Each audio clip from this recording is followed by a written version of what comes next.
السلام علیکم ویورز، جیسا کہ آپ جانتے ہیں کہ اسلام آباد میں ہندو مندر کی تعمیر کرنے کا فیصلہ کیا گیا ہے اور اس کا سنگ بنیاد رکھا گیا ہے۔ اس پر علماء کرام کا کیا رد عمل سامنے آیا ہے، آج کی ویڈیو میں آپ کو اس کی تفصیل بتاؤں گا۔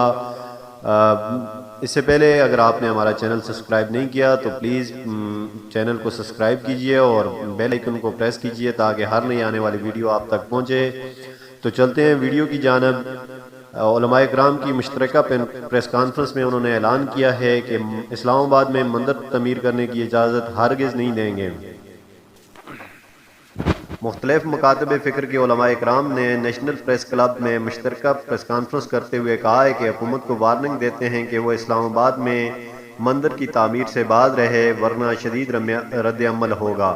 کسی بھی صورت مندر کی تعمیر نہیں ہونے دیں گے کیونکہ یہ اسلام کی بنیادی تعلیمات اور نظریہ پاکستان کے منافی ہے۔ حکومت اگر مندر کی تعمیر کے لیے زبردستی کرے گی تو اسے شدید رد عمل کا سامنا بھی کرنا ہوگا۔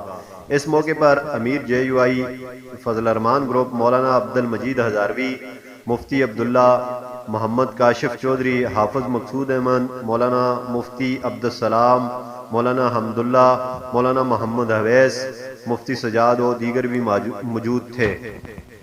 علماء کرام کا مزید کہنا تھا کہ اسلامی تاریخ میں کوئی دلیل نہیں ملتی کہ نبی کریم صلی اللہ علیہ وسلم یا آپ کے بعد خلفائے راشدین یا ان کے بعد اسلامی ادوار میں کسی بھی اسلامی حکومت نے شرک کا مزار تعمیر کیا ہو، خصوصاً بتوں کا مرکز و معبد جو اسلام اور توحید کے سراسر منافی ہے۔ علماء کرام کا کہنا تھا کہ حکومت اس مندر کو اپنے خزانے سے تعمیر کرانے جا رہی ہے اور اس خزانے کی بنیاد ہم مسلمانوں کے ٹیکس اور بل ہیں۔ ہم اپنی کمائی سے شرک کا اڈا تعمیر کرنے کی اجازت ہرگز نہیں دیں گے۔ ہمارے پیسوں سے اگر مندر تعمیر ہوتا ہے تو قبر اور حشر میں ہم سے پوچھا جائے گا، جس کا کسی کے پاس کوئی جواب نہیں ہوگا۔ لہٰذا ہم حکومت کو مندر کی تعمیر کرنے کے لیے اجازت کسی بھی صورت نہیں دیں گے۔ اسلامی مملکت میں بتوں کے عبادت خانے کی تعمیر ناجائز ہے، حکومت اس کو روکنے کی پابند ہے۔ حکومت اگر کسی وجہ سے مندر تعمیر کرنا بھی چاہتی ہے تو اس وجہ کو تمام مسالک کے سامنے رکھے ورنہ اس کام سے باز رہے، جس سے 22 کروڑ اسلامیان پاکستان کی دل آزاری ہو اور اس پر حکومت کو شدید رد عمل کا سامنا ہوگا۔ دوستو، یہ تو تھی علماء کرام کی مشترکہ پریس کانفرنس۔